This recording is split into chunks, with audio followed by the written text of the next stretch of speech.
नमस्कार, मैं हूं पूजा राठौर शर्मा। आप देख रहे हैं संजीवनी, एक ऐसा शो जहां हर रोज होती है आपकी सेहत की बात डॉक्टर प्रताप चौहान के साथ। आज संजीवनी में हम बात करने वाले हैं वायरल हेपेटाइटिस की। ये क्यों होता है, इससे बचने का जीवा मंत्र क्या है, आइए देखते हैं। वायरल फीवर के बारे में तो आपने सुना है, लेकिन क्या वायरल हेपेटाइटिस के बारे में आपको पता है? लिवर पर कैसे अटैक करता है और लिवर को कैसे कमजोर करता है वायरल हेपेटाइटिस, जानने के लिए देखिए मेरे साथ संजीवनी। डॉक्टर प्रताप चौहान, बहुत बहुत शुक्रिया यहाँ आने के लिए। थैंक यू जी।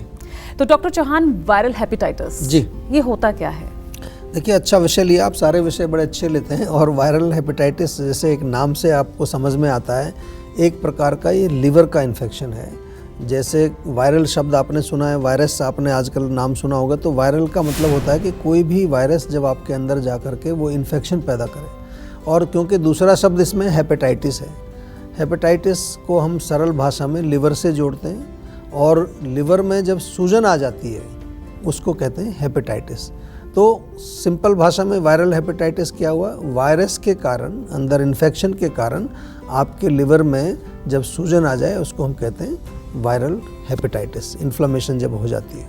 और कई प्रकार का ये वायरस होता है, आपने देखा होगा कि कई बार नाम सुने होंगे, जिसमें हम कहते हैं कि आपको viral hepatitis, hepatitis A, hepatitis B, C, D, E, और काफ़ी सारे इसमें जो है जॉन्डिस जैसे लक्षण इसमें कई बार होते हैं। कुछ इसमें से एक्यूट वायरल इन्फेक्शन है, कुछ क्रोनिक इन्फेक्शन होते हैं।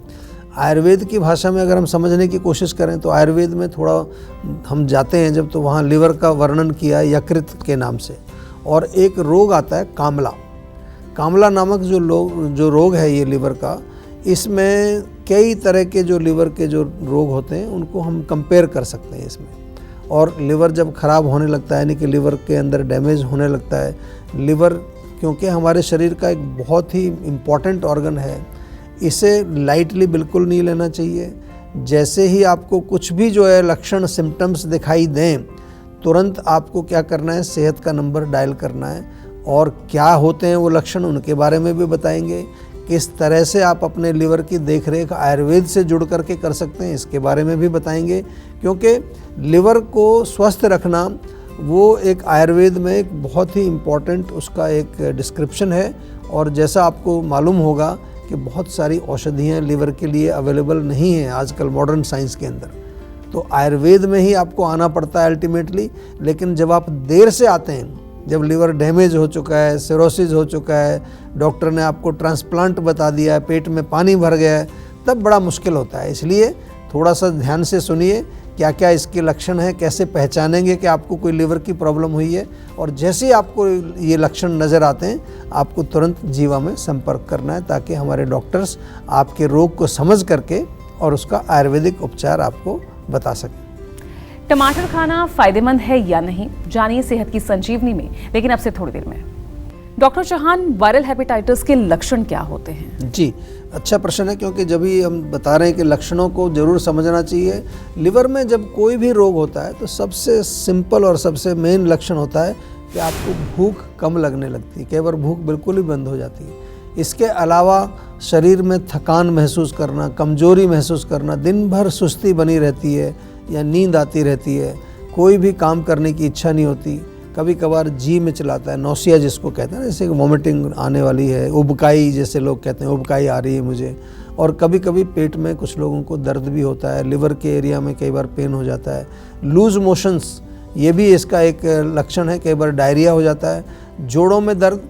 और इसके अलावा जो पीलिया होता है, जॉन्डिस आपने देखा होगा, सुना होगा, उसमें जो लक्षण होते हैं जैसे कि आपके नाखून, आपकी आँखें, आपकी त्वचा का कलर पीला हो जाता है इसमें, और यूरिन भी बहुत डार्क येलोइश कलर का आने लगता है, और हल्का सा कई बार लोगों को बुखार भी इसमें देखने को मिलता है। इस प्रकार के लक्षण यदि आपको हैं तो जीवा क्लिनिक आपके शहर में है, वहाँ जाइए, अपनी रिपोर्ट से एक बार थोड़ा ज़रूर करा लीजिए, एक अल्ट्रासाउंड करा लीजिए, थोड़ा लिवर की क्या स्थिति है वो पता चल जाएगी।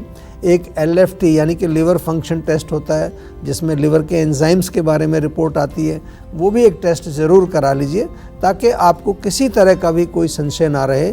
और अच्छी तरह से जब आपको कोई चीज़ क्लियर पता होती है तो उसका उपचार आसानी से किया जा सकता है। लेकिन आप जब अपनी मर्जी से बहुत कुछ कर रहे होते हैं या बिना मतलब ही कोई दवाई खा रहे होते हैं तो तब उसके दुष्प्रभाव हमारे शरीर में बहुत बढ़ जाते हैं।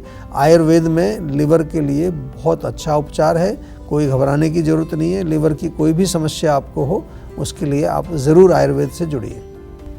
और इस बीच हमारे साथ संजीवनी दर्शक हैं गुरुग्राम से दीपक। दीपक जी सवाल पूछिए। हेलो जी नमस्कार। हेलो नमस्कार सर। सर मेरी प्रॉब्लम मेरे मामा जी को है, जी उनको अस्थमा की दिक्कत है। अस्थमा कितना पुराना है? लगभग 1 ईयर। अच्छा 1 ईयर है तो बहुत ज़्यादा पुराना नहीं है। देखिए अस्थमा का इलाज आयुर्वेद में होता है, आयुर्वेद में इसका वर्णन है, श्वास रोग लिखा हुआ है आयुर्वेद में और उसमें कई प्रकार के श्वास रोग हैं।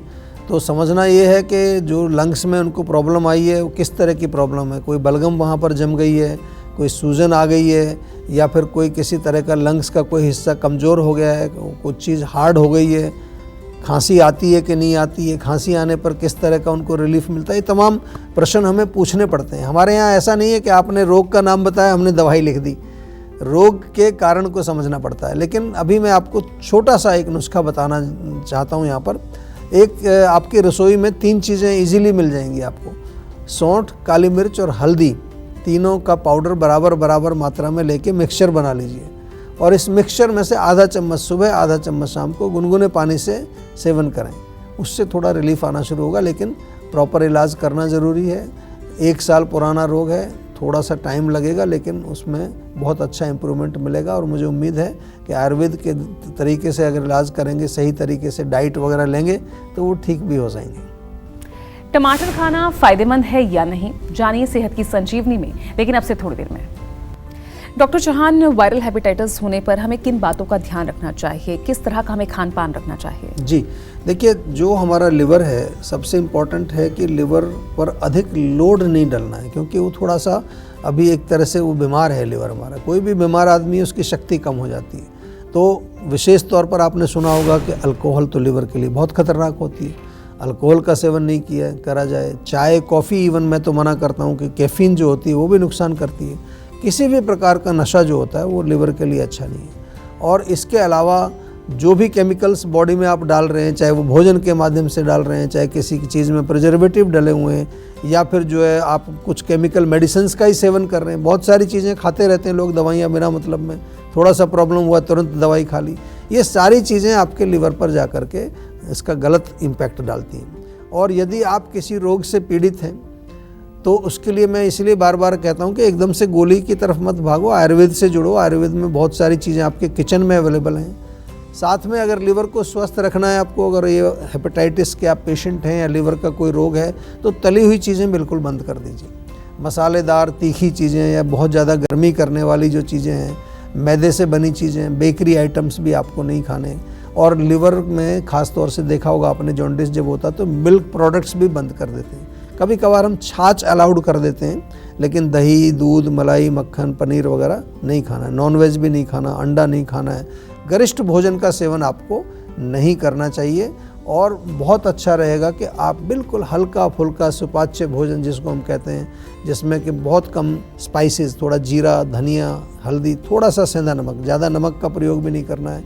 बॉइल्ड वेजिटेबल्स आप खा सकते हैं, वेजिटेबल सूप आप ले सकते हैं, और अच्छे जो सीजनल फ्रूट्स होते हैं उनका सेवन कर सकते हैं, पपीता वगैरह का सेवन कर सकते हैं आप। और सबसे इम्पॉर्टेंट है कि जो डाइट हमारे डॉक्टर्स बताते हैं आपको, जब हमारे पास आते हैं डॉक्टर एक डाइट चार्ट आपको देते हैं। लिवर के पेशेंट से मैं बार बार ये निवेदन करूँगा कि उस डाइट को आपको अवश्य फॉलो करना चाहिए। लिवर हमारे शरीर का एक बहुत इम्पॉर्टेंट ऑर्गन है, जो कुछ भी आप खाते हैं उस पर उसका असर पड़ता है। तो उसका ध्यान अगर आप नहीं रखेंगे, प्रॉपर समय पर अपनी दवाई नहीं लेंगे, तो भी आपका रोग ठीक नहीं होता है। और चलिए अब जान लेते हैं आज का जीवा मंत्र। डॉक्टर चौहान, आयुर्वेद में वायरल हेपेटाइटिस का इलाज क्या है और कौन सी आयुर्वेदिक औषधियां हैं जो इसके लिए कारगर साबित होती हैं? देखिए, सबसे पहले तो मैं आपको यहाँ बता दूं कि जो नाम है वायरल हेपेटाइटिस, कई बार आपको जब हो जाता है तो आपको बताया जाएगा कि इसका कोई इलाज नहीं है। कुछ लोग दवाइयाँ खाते हैं जो कि उसमें वायरस को नष्ट करने के लिए दवाई देते हैं, कुछ लोग इंजेक्शंस लगाते रहते हैं, बहुत लंबा इलाज इसका चलता है। तो जहाँ तक हम आयुर्वेद की बात करते हैं, जब आप हमारे पास आते हो, जब आप जीवा में आते हो, तो हमारे डॉक्टर सबसे पहले जो भी आप नाम लेकर के आते हो, चाहे वो हेपेटाइटिस ए है, हेपेटाइटिस बी, सी, जो भी है, उसको पहले हम अपने आयुर्वेदिक दायरे में समझने की कोशिश करते हैं। वो क्या है, हमारा आयुर्वेदिक सर्कल क्या है, दायरा क्या होता है, उसमें किस दोष के प्रकोप से आपका रोग हुआ है, किस धातु में जो है वो दोष जा कर के बैठा हुआ है, कौन से ऑर्गन, यहाँ तो लिवर की बात कर रहे हैं, वहाँ पर लिवर के स्रोतस बंद हो गए हैं, या जहाँ से जो जूसेस निकलते हैं वहाँ कोई समस्या आ गई है, कहीं ब्लॉकेज हो गई है लिवर में, या फैट जमा हो गया है, या वहाँ पर आम जिसको हम कहते हैं, जो टॉक्सिक मटेरियल आपका जो अनडाइजेस्टेड फूड से बनता है, कहीं लिवर में आम तो नहीं जम गया है, लिवर का फंक्शन कितना बाकी बचा है, कितने % लिवर आपका काम कर रहा है, पाचक अग्नि जो है उसकी क्या सिचुएशन है। इसके अलावा रोग बल कैसा है, ये बहुत इंपॉर्टेंट पॉइंट होता है कि जो आपको रोग हुआ है हेपेटाइटिस, वो कितना बलवान है, माइल्ड है, मीडियम है, बहुत स्ट्रॉन्ग है, कौन सी स्टेज का रोग है, ये बहुत ज़रूरी होता है पता करना। और उसके साथ साथ रोगी का बल भी देखना पड़ता है, जो पेशेंट है उसमें कितना बल है, रोगी की पास्ट हिस्ट्री क्या है, उसकी फैमिली हिस्ट्री क्या है, उसके मेंटल और इमोशनल लेवल पर उसका क्या चल रहा है, इज़ ही हेल्दी और इज़ शी हेल्दी, या वहाँ पर कोई तकलीफ़ चल रही है उसको। तो ये सारी जो हैं परीक्षाएं की जाती हैं जीवा में। ये हमारा जीवा मंत्र मैंने थोड़ा आपको विस्तार से समझाया है। ये जब परीक्षाएं जब सारी हो जाती हैं, और उसमें ख़ास तौर से जो मॉडर्न मेडिसिन के जो इन्वेस्टिगेशन हैं, जो टेस्ट हैं, जो भी आप टेस्ट करा के लाते हैं, लिवर का फाइब्रोस्कैन कराया हुआ है, कोई और टेस्ट, वो टेस्ट भी हमारे डॉक्टर्स अच्छी तरह से स्टडी करते हैं। उसके बाद वो एक निर्णय पर पहुंचते हैं, एक प्रॉपर डायग्नोसिस बनाते हैं, और फिर एक चिकित्सा सूत्र तैयार किया जाता है, यानी कि एक लाइन ऑफ ट्रीटमेंट रोगी के लिए बनाया जाता है, और उसके अनुसार फिर जो है आपको औषधि दी जाती है। उसमें इंटरनल मेडिसिन भी होती है, पंचकर्म चिकित्सा उसमें की जाती है, जिसे हम अपनी आयुर्वेदिक भाषा में शोधन चिकित्सा कहते हैं। तो ये कंप्लीट, और along with that of course there is diet, there is lifestyle, आपको किस तरह के जो है जीवन शैली रखनी है, ये तमाम चीज़ें बताई जाती हैं, वो भी पर्सनलाइज्ड। ऐसा नहीं कि एक ही तरह का प्रोग्राम सभी पर लागू होगा, जितने हेपेटाइटिस के पेशेंट आएंगे सबका प्रोग्राम अलग अलग बनेगा। यही है जीवा मंत्र, और यही है आयुर्वेद का मेन चिकित्सा का सिद्धांत। टेंशन लेने से सेहत नहीं बनेगी, सेहत बनानी है तो सेहत का नंबर मिलाना। अब वक्त है सेहत की संजीवनी का। डॉक्टर चौहान, टमाटर खाने के क्या फायदे और क्या नुकसान हैं, और इसे खाते हुए क्या सावधानियां बरतनी चाहिए? देखिए, टमाटर तो एक बड़ी कॉमन सी चीज़ है, सब्जी में भी डालते हैं लोग, सलाद भी खाते हैं, टमाटर का सूप भी बनाते हैं। सबसे अच्छा इसमें गुण क्या है कि कैलोरीज बहुत कम होती हैं, तो जो लोग वेट मैनेजमेंट करते हैं उनके लिए बहुत अच्छा है। और न्यूट्रिशन काफ़ी अच्छा रहता है इसके अंदर, कई तरह के विटामिन्स होते हैं इसमें, कई तरह के मिनरल्स होते हैं, विटामिन सी भी काफ़ी मात्रा में होता है, एंटीऑक्सीडेंट्स खास तौर से जो है एक लाइकोपीन करके एक होता है, जिसको कि कहा जाता है कि ये एंटी कैंसरस गुण भी इसके अंदर हैं। विशेष रूप से कोलन कैंसर या फिर प्रोस्टेट कैंसर जो पुरुषों में होता है, उसके प्रिवेंशन के लिए बहुत अच्छा माना जाता है। और हार्ट के लिए अच्छा है, जो हमारे हृदय को शक्ति देता है टमाटर यदि आप खाते हैं। डायबिटीज़ को जिन लोगों को है वो इसका सेवन डेफिनेटली कर सकते हैं। आँखों की दृष्टि, हमारी रोशनी के लिए बहुत अच्छा है। त्वचा और बालों के लिए भी टमाटर बहुत अच्छा है। लेकिन जिन लोगों को एसिडिटी रहती है, जिनको पित्त का कोई रोग है, त्वचा का रोग है, खारिश, खुजली, कोई जलन वलन होती है, उनको टमाटर का सेवन नहीं करना चाहिए, क्योंकि थोड़ा सा ये एसिडिक मीडियम वाला एक हमारे पास होता है, इसमें एसिड थोड़ा होता है अंदर। डॉक्टर प्रताप चौहान, आपका बहुत बहुत धन्यवाद हमारे साथ इस कार्यक्रम में जुड़ने के लिए। Thank you. तो सेहत बनानी है तो सेहत का नंबर मिलाएं और अपनी कॉल को रजिस्टर कराएं। जीवा सेहत का नंबर है 0129404004। अगर सेहत से जुड़े आपके भी कोई सवाल हैं तो ईमेल कर सकते हैं। जीवा की ईमेल आईडी नोट कीजिए, info@jiva.com। आप फेसबुक के जरिए भी जीवा से जुड़ सकते हैं। जीवा की फेसबुक आईडी है www.facebook.com/जीवा आयुर्वेदा। और यूट्यूब पर जीवा शोज देखना ना भूलें, और आज ही जीवा का यूट्यूब चैनल सब्सक्राइब करें, जो है www.youtube.com/जीवा आयुर्वेदा। तो सेहतमंद रहने के लिए आयुर्वेद से जुड़ना, अच्छा खाना, अच्छा सोचना और हर रोज संजीवनी देखना बेहद जरूरी है। कल फिर होगी सेहत की बात डॉक्टर चौहान के साथ। नमस्कार।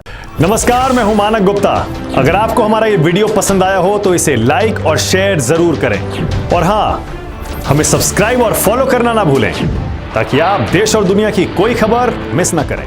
तो जुड़े रहिए हमारे साथ और देखते रहिए न्यूज़ 24।